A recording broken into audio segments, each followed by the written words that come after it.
Chapter 4, in which Eeyore loses a tail and Pooh finds one. The old gray donkey, Eeyore, stood by himself in a thistly corner of the forest, his front feet well apart, his head on one side, and thought about things. Sometimes he thought sadly to himself, "Why?" And sometimes he thought, "Wherefore?" And sometimes he thought, "Inasmuch as which?" And sometimes he didn't quite know what he was thinking about. So, when Winnie the Pooh came stumping along, Eeyore was very glad to be able to stop thinking for a little, in order to say, "How do you do?" in a gloomy manner to him. "And how are you?" said Winnie the Pooh. Eeyore shook his head from side to side. "Not very how," he said. "I don't seem to have felt at all how for a long time." "Dear, dear," said Pooh, "I'm sorry about that. Let's have a look at you." So Eeyore stood there, gazing sadly at the ground, and Winnie the Pooh walked all around him once.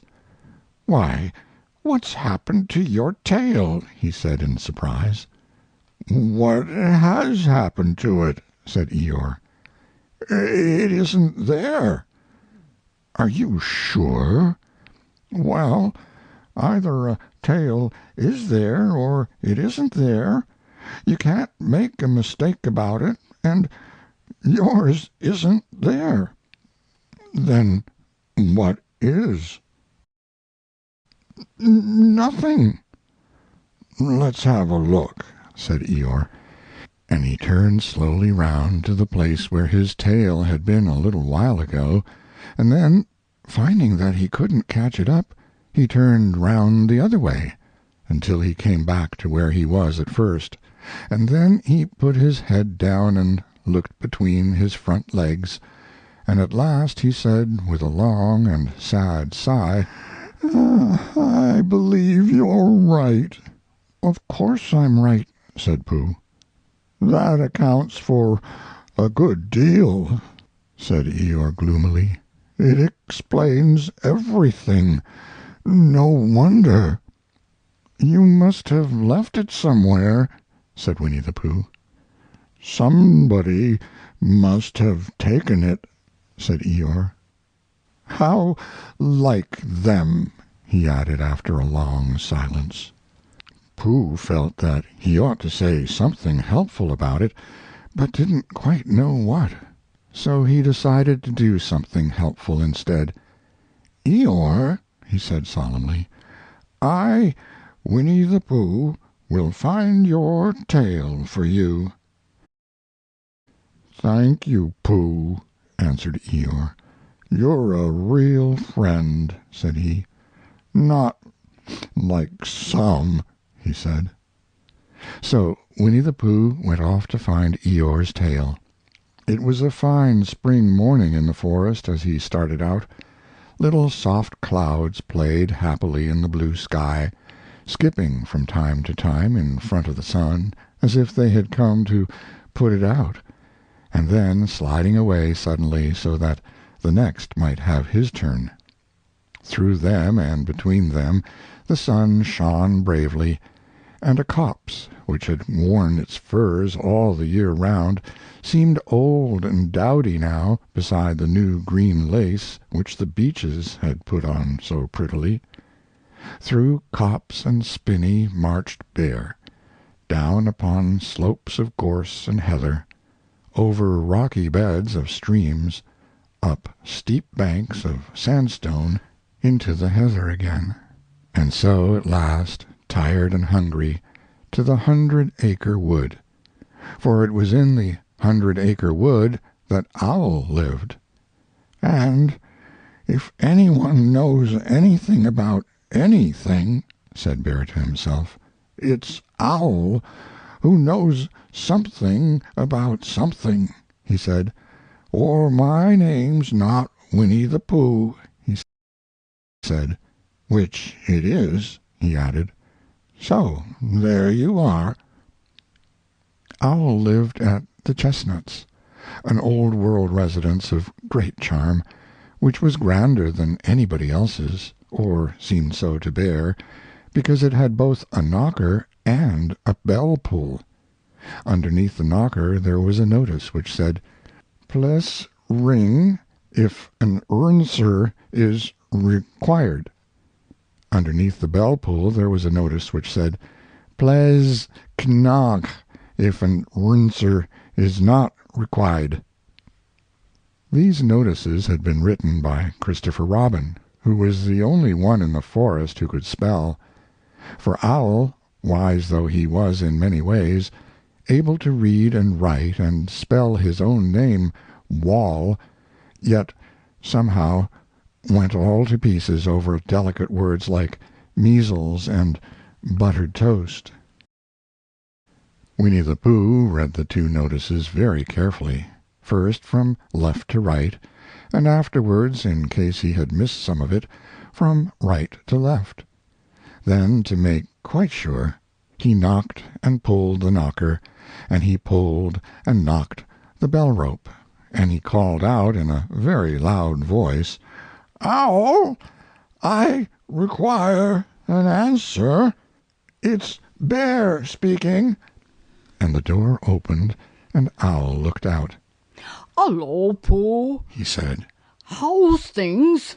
"Terrible and sad," said Pooh, "because Eeyore, who is a friend of mine, has lost his tail, and he's moping about it. So could you very kindly tell me how to find it for him?" "Well," said Owl, "the customary procedure in such cases is as follows." "What does crustimony proceed cake mean?" said Pooh. "For I am a bear of very little brain, and long words bother me." "It means the thing to do." "As long as it means that, I don't mind," said Pooh humbly. "The thing to do is as follows. First, issue a reward. Then—" "Just a moment," said Pooh, holding up his paw. "What do we do to this what you were saying? You sneezed just as you were going to tell me." "I didn't sneeze." "Oh, yes, you did, Owl." "Excuse me, Pooh, I didn't. You can't sneeze without knowing it." "Well, you can't know it without something having been sneezed." "What I said was, first issue a reward." "You're doing it again," said Pooh sadly. "A reward," said Owl very loudly. "We write a notice to say that we will give a large something to anybody who finds Eeyore's tail." I see, said Pooh, nodding his head. "Talking about large somethings," he went on dreamily, "I generally have a small something about now, about this time in the morning." And he looked wistfully at the cupboard in the corner of Owl's parlor. "Just a mouthful of condensed milk or what not, with perhaps a lick of honey." "Well, then," said Owl, "we write out this notice and we put it up all over the forest." "A lick of honey," murmured Bear to himself, or not, as the case may be." And he gave a deep sigh, and tried very hard to listen to what Owl was saying. But Owl went on and on, using longer and longer words, until at last he came back to where he started, and he explained that the person to write out this notice was Christopher Robin. "It was he who wrote the ones on my front door for me. Did you see them, Pooh?" For some time now Pooh had been saying yes and no in turn, with his eyes shut to all that Owl was saying, and having said, "Yes, yes," last time, he said, "No, not at all," now, without really knowing what Owl was talking about. "Didn't you see them?" said Owl, a little surprised. "Come and look at them now." So they went outside, and Pooh looked at the knocker and the notice below it, and he looked at the bell rope and the notice below it, and the more he looked at the bell rope, the more he felt that he had seen something like it somewhere else, some time before. "Handsome bell rope, isn't it?" said Owl. Pooh nodded. "It reminds me of something," he said, "but I can't think what. Where did you get it?" "I just came across it in the forest. It was hanging over a bush, and I thought at first somebody lived there. So I rang it, and nothing happened. And then I rang it again very loudly, and it came off in my hand. And as nobody seemed to want it, I took it home and—" "Owl," said Pooh solemnly, "you made a mistake. Somebody did want it." "Who?" "Eeyore, my dear friend Eeyore. He was fond of it." "Fond of it?" "Attached to it," said Winnie the Pooh sadly. So with these words he unhooked it and carried it back to Eeyore, and when Christopher Robin had nailed it on in its right place again, Eeyore frisked about the forest, waving his tail so happily that Winnie the Pooh came over all funny, and had to hurry home for a little snack of something to sustain him, and, wiping his mouth, half an hour afterwards, he sang to himself proudly, "Who found the tail?" "I," said Pooh, "at 1:45." Only it was 11:15, really. "I found the tail." Chapter 5, in which Piglet meets a Heffalump. One day when Christopher Robin and Winnie the Pooh and Piglet were all talking together, Christopher Robin finished the mouthful he was eating and said carelessly, "I saw a heffalump today, Piglet." "What was it doing?" asked Piglet. "Just lumping along," said Christopher Robin. "I don't think it saw me." "I saw one once," said Piglet. "At least, I think I did," he said. "Only perhaps it wasn't." "So did I," said Pooh, wondering what a heffalump was like. "You don't often see them," said Christopher Robin carelessly. "Not now," said Piglet. "Not at this time of year," said Pooh. Then they all talked about something else, until it was time for Pooh and Piglet to go home together. At first they stumped along the path which edged the 100-acre wood. They didn't say much to each other, but when they came to the stream, and had helped each other across the stepping-stones, and were able to walk side by side again over the heather, they began to talk in a friendly way about this and that, and Piglet said, "If you see what I mean, Pooh." And Pooh said, "It's just what I think myself, Piglet." And Piglet said, "But on the other hand, Pooh, we must remember—" And Pooh said, "Quite true, Piglet, although I had forgotten it for the moment." And then, just as they came to the 6 pine trees, Pooh looked round to see that nobody else was listening, and said in a very solemn voice, "Piglet, I have decided something." "What have you decided, Pooh?" "I have decided to catch a heffalump." Pooh nodded his head several times as he said this, and waited for Piglet to say how, or "Pooh, you couldn't," or something helpful of that sort, but Piglet said nothing. The fact was, Piglet was wishing that he had thought about it first. "I shall do it," said Pooh, after waiting a little longer. by means of a trap, and it must be a cunning trap. So you will have to help me, Piglet." "Pooh," said Piglet, feeling quite happy again now. "I will." And then he said, "How shall we do it?" and Pooh said, "That's just it. How?" And then they sat down together to think it out. Pooh's first idea was that they should dig a very deep pit, and then the Heffalump would come along and fall into the pit, and— "Why?" said Piglet. "Why, what?" said Pooh. "Why would he fall in?"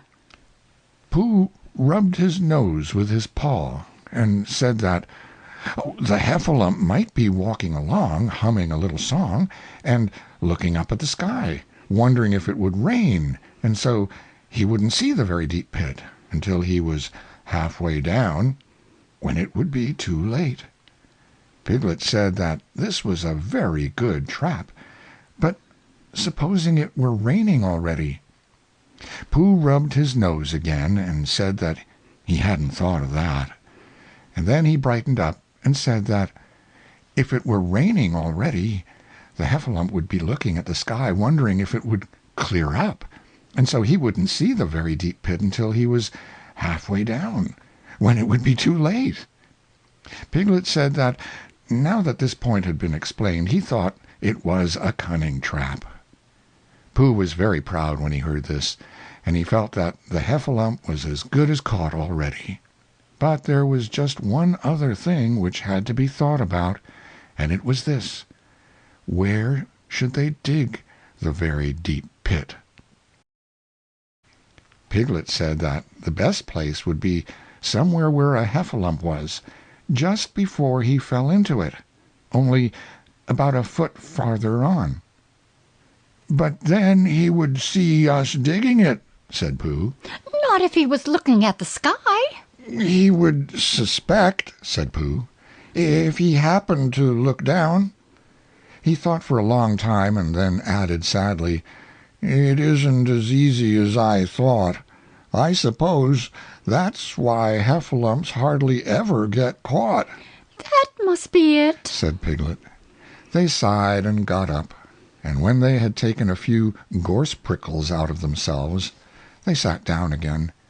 And all the time Pooh was saying to himself, "If only I could think of something," for he felt sure that a very clever brain could catch a Heffalump if only he knew the right way to go about it.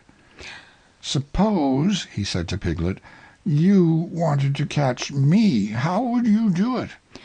"Well," said Piglet, "I should do it like this.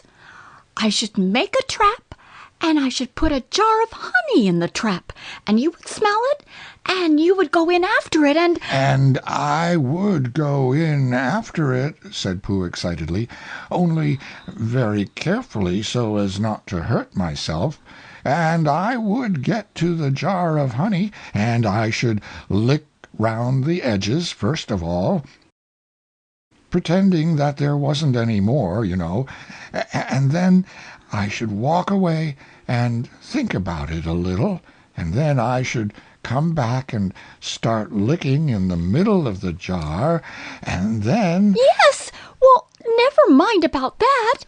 There you would be, and there I should catch you. Now the first thing to think of is, what do Heffalumps like? I should think acorns, shouldn't you? We'll get a lot of— I say, wake up, Pooh." Pooh, who had gone into a happy dream, woke up with a start, and said that honey was a much more trappy thing than haycorns. Piglet didn't think so, and they were just going to argue about it, when Piglet remembered that if they put acorns in the trap, he would have to find the acorns, but if they put honey, then Pooh would have to give up some of his own honey. So he said, "All right, honey then," just as Pooh remembered it too, and was going to say, "All right, acorns." "Honey," said Piglet to himself in a thoughtful way, as if it were now settled. "I'll dig the pit while you go and get the honey." "Very well," said Pooh, and he stumped off. As soon as he got home, he went to the larder, and he stood on a chair, and took down a very large jar of honey from the top shelf. It had Hunny written on it, but just to make sure, he took off the paper cover and looked at it, and it looked just like honey. "But you never can tell," said Pooh. "I remember my uncle saying once that he had seen cheese just this color." So he put his tongue in and took a large lick. "Yes," he said, "it is, no doubt about that, and honey, I should say, right down to the bottom of the jar. Unless, of course," he said, "somebody put cheese in at the bottom, just for a joke. Perhaps I had better go a little further, just in case Heffalumps don't like cheese, same as me. Ah!" And he gave a deep sigh. "I was right. It is honey, right the way down." Having made certain of this, he took the jar back to Piglet, and Piglet looked up from the bottom of his very deep pit and said, "Got it?" And Pooh said, "Yes, but it isn't quite a full jar." And he threw it down to Piglet, and Piglet said, "No, it isn't. Is that all you've got left?" And Pooh said, "Yes," because it was. So Piglet put the jar at the bottom of the pit and climbed out, and they went off home together. "Well, good night, Pooh," said Piglet, when they had got to Pooh's house. "and we meet at 6 o'clock tomorrow morning by the pine trees and see how many heffalumps we've got in our trap." 6 o'clock, Piglet, and have you got any string?" "No. Why do you want string?" "To lead them home with." "Oh, I think heffalumps come if you whistle." "Some do, and some don't. You never can tell with heffalumps. Well, good night." "Good night." And off Piglet trotted to his house, Trespassers W., while Pooh made his preparations for bed. Some hours later, just as the night was beginning to steal away, Pooh woke up suddenly with a sinking feeling. He had had that sinking feeling before, and he knew what it meant. He was hungry. So he went to the larder, and he stood on a chair, and he reached up to the top shelf and found nothing. "That's funny," he thought. "I know I had a jar of honey there, a full jar, full of honey right up to the top, and it had Hunny written on it, so that I should know it was honey. That's very funny." And then he began to wander up and down, wondering where it was, and murmuring a murmur to himself, like this: "It's very, very funny, 'cause I know I had some honey, 'cause it had a label on saying honey, a galoptuous full-up pot, too, and I don't know where it's got to. No, I don't know where it's gone. Well, it's funny." He had murmured this to himself 3 times in a singing sort of way, when suddenly he remembered. He had put it into the cunning trap to catch the heffalump. "Bother," said Pooh. "It all comes of trying to be kind to heffalumps." And he got back into bed. But he couldn't sleep. The more he tried to sleep, the more he couldn't. He tried counting sheep, which is sometimes a good way of getting to sleep, and as that was no good, he tried counting heffalumps, and that was worse, because every heffalump that he counted was making straight for a pot of Pooh's honey, and eating it all. For some minutes he lay there miserably, But when the 587th Heffalump was licking its jaws and saying to itself, "Very good honey, this. I don't know when I've tasted better," Pooh could bear it no longer. He jumped out of bed, he ran out of the house, and he ran straight to the 6 pine trees. The sun was still in bed, but there was a lightness in the sky over the 100-acre wood, which seemed to show that it was waking up, and would soon be kicking off the clothes. In the half-light the pine trees looked cold and lonely, and the very deep pit seemed deeper than it was, and Pooh's jar of honey at the bottom was something mysterious, a shape and no more. But as he got nearer to it his nose told him that it was indeed honey, and his tongue came out and began to polish up his mouth, ready for it. "Bother," said Pooh as he got his nose inside the jar. "A Heffalump has been eating it." And then he thought a little and said, "Oh, no, I did. I forgot." Indeed, he had eaten most of it, but there was a little left at the very bottom of the jar, and he pushed his head right in and began to lick. By and by Piglet woke up. As soon as he woke, he said to himself, "Oh!" Then he said bravely, "Yes." And then, still more bravely, "Quite so." but he didn't feel very brave, for the word which was really jiggetting about in his brain was Heffalumps. What was a heffalump like? Was it fierce? Did it come when you whistled? And how did it come? Was it fond of pigs at all?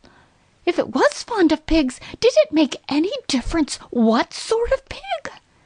Supposing it was fierce with pigs, would it make any difference if the pig had a grandfather called Trespassers William? He didn't know the answer to any of these questions, and he was going to see his first Heffalump in about an hour from now. Of course, Pooh would be with him, and it was much more friendly with two. But suppose Heffalumps were very fierce with pigs and bears. Wouldn't it be better to pretend that he had a headache and couldn't go up to the 6 pine trees this morning? But then, suppose that it was a very fine day and there was no Heffalump in the trap. Here he would be in bed all the morning, simply wasting his time for nothing. What should he do? And then he had a clever idea. He would go up very quietly to the 6 pine trees now, peep very cautiously into the trap, and see if there was a Heffalump there. And if there was, he would go back to bed, and if there wasn't, he wouldn't. So off he went. At first he thought that there wouldn't be a Heffalump in the trap, and then he thought that there would, and as he got nearer he was sure that there would, because he could hear it Heffalumping about like anything. "Oh dear, oh dear, oh dear," said Piglet to himself, and he wanted to run away. But somehow, having got so near, he felt that he must just see what a Heffalump was like. So he crept to the side of the trap and looked in. And all the time Winnie the Pooh had been trying to get the honey jar off his head. The more he shook it, the more tightly it stuck. "Bother," he said inside the jar, and "Oh, help," and mostly "Ow," and he tried bumping it against things. But as he couldn't see what he was bumping it against, it didn't help him, and he tried to climb out of the trap. But as he could see nothing but jar, and not much of that, he couldn't find his way. So at last he lifted up his head, jar and all, and made a loud roaring noise of sadness and despair, and it was at that moment that Piglet looked down. "Help! Help!" cried Piglet, "A Heffalump! A horrible Heffalump! and he scampered off as hard as he could, still crying out, Help! Help! A terrible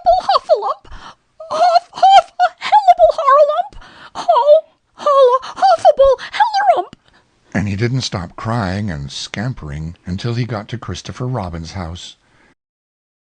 "Whatever's the matter, Piglet?" said Christopher Robin, who was just getting up. "Heff, said Piglet, breathing so hard that he could hardly speak. a heffalump." "Where?" "Up there," said Piglet, waving his paw. "What did it look like?" Like it had the biggest head you ever saw, Christopher Robin. A great enormous thing, like nothing. A huge, big, well, I don't know, like an enormous big nothing, like a jar." "Well," said Christopher Robin, putting on his shoes, "I shall go and look at it. Come on." Piglet wasn't afraid if he had Christopher Robin with him, so off they went. "I can hear it, can't you?" said Piglet anxiously as they got near. "I can hear something," said Christopher Robin. It was Pooh, bumping his head against a tree root he had found. "There!" said Piglet, "Isn't it awful?" and he held on tight to Christopher Robin's hand. Suddenly Christopher Robin began to laugh, and he laughed, and he laughed, and he laughed. And while he was still laughing, crash went the Heffalump's head against the tree root, smash went the jar, and out came Pooh's head again. Then Piglet saw what a foolish Piglet he had been, and he was so ashamed of himself that he ran straight off home and went to bed with a headache. But Christopher Robin and Pooh went home to breakfast together. "Oh, Bear," said Christopher Robin. "how I do love you." So do I, said Pooh.